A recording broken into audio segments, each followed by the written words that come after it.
Ang 20 pesos, wala sa palengke, hindi makita ng taong bayan.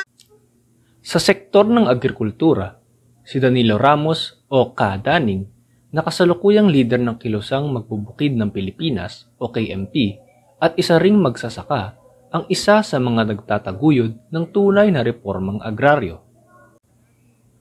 Ipinaglaban at patuloy na ipinaglalaban niya ang pagbibigay ng kompensasyon sa mga magsasakang apektado ng kalamidad. Basura, ang Rice Tariffication Law at ang Executive Order number 62.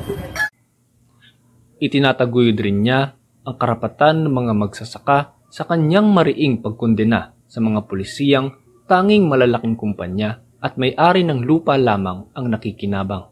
Government subsidy para sa mga magsasaka, manggagawang bukid, agricultural workers.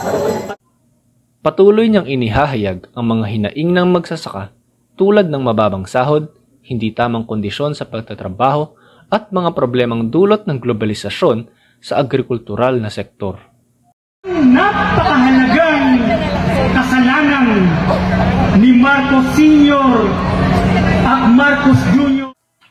Naway magsilbing inspirasyon sina Ka Daning at ang antas at kalidad ng buhay, hindi lamang ng ating mga magsasaka at ang antas ng buhay ng bawat Pilipino.